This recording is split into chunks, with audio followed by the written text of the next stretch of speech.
नमस्कार विद्यार्थी मित्र मैत्रिणींनो, स्वागत आहे सर्वांचे आपले यूट्यूब चॅनल टार्गेट स्पर्धा परीक्षा। आजच्या व्हिडिओमध्ये आपण आज झालेलाच म्हणजेच दिनांक 21 रोजी झालेला महाराष्ट्र राज्य शिक्षक पात्रता परीक्षा म्हणजेच महा-टी-ई-टीचा पेपर 1 अभ्यासत आहोत। आजच्या पेपरमधील आपण मराठी या विषयातील प्रश्न अभ्यासणार आहोत। तर आजच्या व्हिडिओमधील प्रश्न हे आजच्या पेपरवर आधारित आहेत, त्यामुळे तुम्ही देखील तुमचे प्रश्न तपासून किती प्रश्न बरोबर येतात हे कमेंटमध्ये नक्की सांगा। तर प्रश्नांना सुरुवात करूया। तर आपण पाहत आहोत आजच्या व्हिडिओमध्ये महाराष्ट्र राज्य शिक्षक पात्रता परीक्षा दिनांक 21 म्हणजेच आज सकाळी जो पेपर 1 झालेला आहे त्या पेपरमधील प्रश्न। चला तर मग पाहूया। पहिला प्रश्न, पुढीलपैकी पूर्ण वर्तमान काळाचे वाक्य कोणते? तर या प्रश्नाचे योग्य उत्तर आहे पुढीलपैकी पूर्ण वर्तमान काळाचे वाक्य आहे मधुने लाडू खाल्ला आहे। पुढचा प्रश्न आहे प्रश्न क्रमांक 2, भुजंग प्रयात वृत्तातील गण कोणते? तर या प्रश्नाचे योग्य उत्तर आहे पर्याय क्रमांक 2। यानंतरचा प्रश्न आहे प्रश्न क्रमांक 3, संत म्हणती सप्तपदे सहवासे सख्य साधूशी घडते या ओळीतील अलंकार कोणता? तर या प्रश्नाचे योग्य उत्तर आहे अनुप्रास अलंकार। संत म्हणती सप्तपदे सहवासे सख्य साधूशी घडते या ओळीतील अलंकार अनुप्रास हा अलंकार आहे। पुढचा प्रश्न आहे प्रश्न क्रमांक 4, पुढीलपैकी ओष्ठवर्ण कोणता? तर या प्रश्नाचे योग्य उत्तर आहे भ। पुढीलपैकी भ हा वर्ण ओष्ठवर्ण आहे। क ख पासून भ म पर्यंतच्या वर्णांना ओष्ठवर्ण असे म्हणतात। यानंतरचे जे प्रश्न आहेत ते प्रश्न एका कवितेवर आधारित आहेत, त्यासाठी अगोदर आपण कविता वाचूया। कोपऱ्यासी गुणगुणत अन अभंग, उभा केव्हाचा एकतो अपंग, भोवतीचा अंधार तो निमला, हृदयी त्याच्या जणू जात आश्रयाला, जीभ झालेली ओरडून शोष, 4 दिवसाचा त्यातही उपवास, नयन थिजले थरथरती हातपाय, रूप दैन्याचे उभे मूर्त काय, कीव यावी पण त्याची कुणाला, जात उपासून पसरला खराला, तोच येई कुणी परतूनी मजूर, बघून दिना त्या उधानून ऊर, म्हणे राहीन एक दिन मी उपाशी, परी लाभू दे 2 घास यासी, खिसा ओतून तया ओंजळीत, चालू लागे तो दीनबंधू वाट। तर आता आपण या कवितेवर आधारित प्रश्न पाहूया। या प्रश्न क्रमांक 5 आहे, या कवितेत कोणाचे वर्णन केलेले आहे? तर या कवितेमध्ये तुम्ही पाहू शकता, कोपऱ्यासी गुणगुणत अन अभंग, उभा केव्हाचा एकतो अपंग। तर एका अपंग व्यक्तीचे या कवितेमध्ये वर्णन केलेले आहे। यानंतरचा प्रश्न आपण या कवितेवर आधारित जो प्रश्न आहे तो पाहूया। त्याचे हातपाय का थरथरत होते? तर त्या अपंग व्यक्तीचा 4 दिवस उपवास असल्यामुळे म्हणजेच अपंग व्यक्तीने 4 दिवस काहीही न खाल्ल्यामुळे त्या व्यक्तीचे हातपाय थरथरत आहेत असे कवितेत आपल्याला दिलेले आहेत। तर आपण ते पाहूया। तर 4 दिवसाचा उपवास, 4 दिवसाचा त्यातही उपवास, नयन थिजले थरथरती हातपाय, म्हणजे 4 दिवसाचा उपवास असल्यामुळे त्या अपंग व्यक्तीचे हातपाय थरथरत। पुढचा प्रश्न आहे प्रश्न क्रमांक 7, दीनबंधू कोणास म्हटले आहे? तर या कवितेमध्ये एका मजुरास दीनबंधू म्हटलेले आहे। पुढचा प्रश्न आहे या कवितेवर आधारित, भिकाऱ्यास बघून मजुराने काय केले? तर अपंगास बघून काय केले असे प्रश्न आहे। तर म्हणे राहीन एक दिन मी उपाशी, परी लाभू दे 2 घास यासी, खिसा ओतून तया ओंजळीत, चालू लागे तो दीनबंधू वाट, म्हणजे आपल्या खिशातील सगळे पैसे त्या व्यक्तीच्या ओंजळीत ओतून तो दीनबंधू गेलेला आहे। तर आपल्या खिशातील सर्व पैसे त्याने दिलेले आहेत असे या प्रश्नाचे उत्तर आहे। तर या प्रश्नाचे योग्य उत्तर आहे पर्याय क्रमांक 2, भिकाऱ्याच्या ओंजळीत खिशातील सर्व पैसे टाकले आहेत। इथं भिकाऱ्याच्या ऐवजी अपंग व्यक्तीच्या ओंजळीत खिशातील सर्व पैसे टाकले आहेत असा पर्याय असायला हवा होता। प्रश्न क्रमांक 9 आहे, केशवसूत या टोपण नावाने लेखन करणाऱ्या साहित्यिकाचे नाव काय? तर या प्रश्नाचे योग्य उत्तर आहे पर्याय क्रमांक 2। पुढचा प्रश्न आहे प्रश्न क्रमांक 10, पुढील वाक्यात कोणते विरामचिन्ह असायला हवे? तर वाक्य आहे, ताई म्हणाली आज अजिंक्य किती छान बोलला। तर ताई म्हणाली आज अजिंक्य किती छान बोलला हे वाक्य तर या वाक्यामध्ये पर्याय क्रमांक 4 जे आहे दुहेरी अवतरण चिन्ह हे चिन्ह असायला हवे होते. दुसऱ्याच्या तोंडचे वाक्य सांगताना ते दुहेरी अवतरण चिन्हामध्ये असते. म्हणून या प्रश्नामध्ये ताई म्हणाली आज अजिंक्य किती छान बोलला या वाक्यामध्ये ताई म्हणाली त्यानंतर इथं दुहेरी अवतरण चिन्ह असायला हवे होतं. पुढचा प्रश्न आहे प्रश्न क्रमांक 11. प्रश्न क्रमांक 11 आहे धाकट्या भावाला राज्यस्तरीय निबंध स्पर्धेचे पहिले पारितोषिक मिळाले. त्याला लिहिलेले पत्र कोणत्या प्रकारचे असेल? तर या प्रश्नाचे योग्य उत्तर आहे अभिनंदन पत्र. धाकट्या भावाला राज्यस्तरीय निबंध स्पर्धेचे पहिले पारितोषिक मिळाले त्याबद्दल त्याचे अभिनंदन करताना आपण अभिनंदन पत्र लिहू. पुढचा प्रश्न आहे प्रश्न क्रमांक 12. कोणत्याही प्रकारचे प्रश्न कोणत्याही प्रश्नाचे लगेच उत्तर देणारा या शब्दसमूहासाठी योग्य शब्द आहे हजरजबाबी.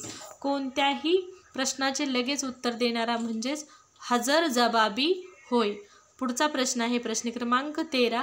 लेखक भालचंद्र नेमाडे यांना ज्ञानपीठ पुरस्कार केव्हा प्राप्त झाला? तर या प्रश्नाचे उत्तर आहे पर्याय क्रमांक 1 6 फेब्रुवारी 2015 म्हणजे भालचंद्र नेमाडे यांना ज्ञानपीठ हा पुरस्कार मिळालेला आहे. पुढचा प्रश्न आहे प्रश्न क्रमांक 14.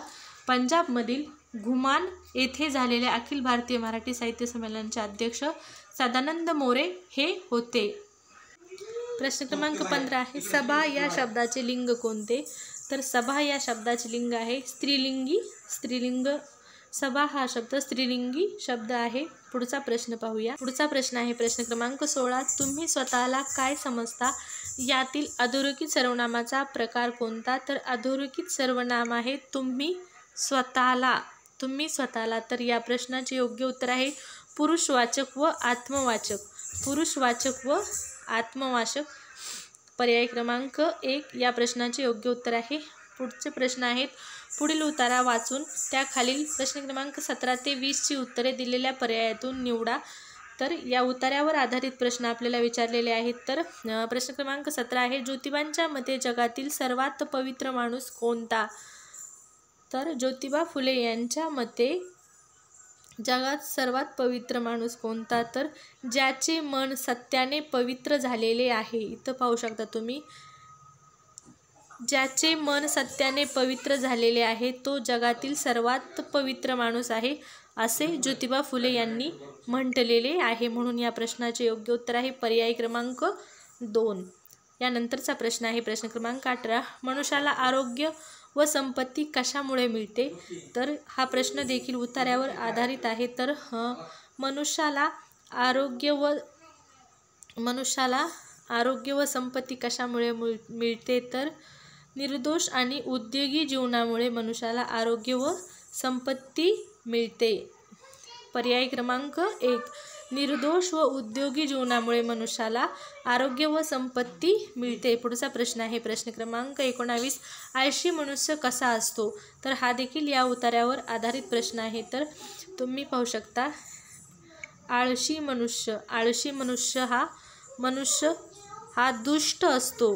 तो समाजाचा शत्रू असतो किंवा शत्रू बनतो. तर हा पर्याय आहे का आपण तपासूया.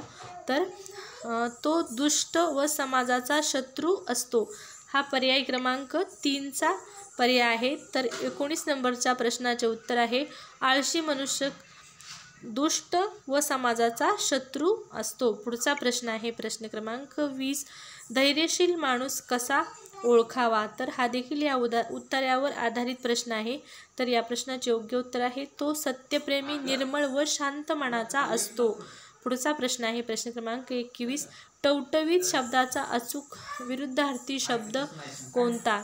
तर मुलूल हा टवटवीत या शब्दाचा विरुद्धार्थी शब्द आहे. पुढचा प्रश्न आहे प्रश्न क्रमांक 22. आता थोड्या वेळात कार्यक्रमाला सुरू करूया. या वाक्यातील चूक ओळखून दुरुस्ती सुचवा.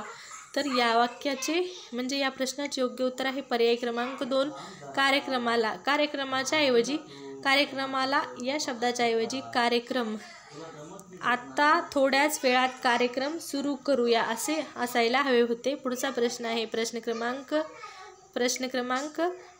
23. साखरवाडी या शब्दातील खालीलपैकी कोणता शब्द नाही? तर साखरवाडी या शब्दामध्ये साखर हा देखील शब्द बनतो, त्यानंतर सार हा देखील शब्द बनतो, साडी हा देखील शब्द बनतो, परंतु वडी हा शब्द बनत नाही, म्हणून साखरवाडी या शब्दातील खालीलपैकी वडी हा शब्द नाही. पुढचा प्रश्न आहे प्रश्न क्रमांक 24. धूम ठोकणे या वाक्यप्रचाराचा योग्य अर्थ कोणता? तर धूम ठोकणे म्हणजेच वेगाने धावणे होय. पर्याय क्रमांक 1. धूम ठोकणे म्हणजेच वेगाने धावणे होय. पुढचा प्रश्न आहे प्रश्न क्रमांक 25. पुढीलपैकी कोणते रूप रची नाहीत? पुढीलपैकी कोणते रूप रची नाहीत? तर या प्रश्नाचे योग्य उत्तर आहे व यापैकी नाही. तर रचे सर्व हे देखील आहे, सम्राट हे देखील आहे व राष्ट्र हे देखील रची रूपे आहेत. यानंतरचा प्रश्न आहे प्रश्न क्रमांक 26. पुढीलपैकी अचूक शब्द कोणता? पुनर्वसन. पुनर्वसन तर या प्रश्नाचे योग्य उत्तर आहे पर्याय क्रमांक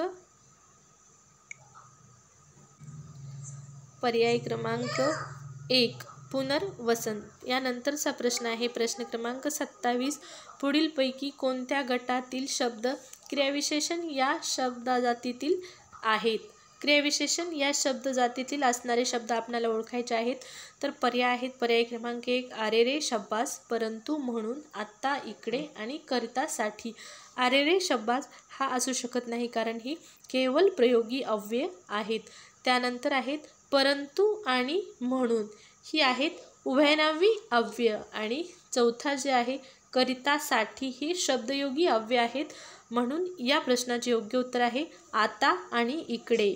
पर्याय क्रमांक 3 आता आणि इकडे ही क्रियाविशेषण या शब्दजातीतील शब्द आहेत. पुढचा प्रश्न आहे प्रश्न क्रमांक 28. पुढीलपैकी धातुसाधित विशेषण कोणते? तर या प्रश्नाचे योग्य उत्तर आहे पर्याय क्रमांक 2 वाहती नदी. वाहती नदी हा शब्द धातुसाधित विशेषण आहे. प्रश्न क्रमांक 29 आहे. पुढीलपैकी कोणत्या वाक्यातील क्रियापद सकर्मक आहे?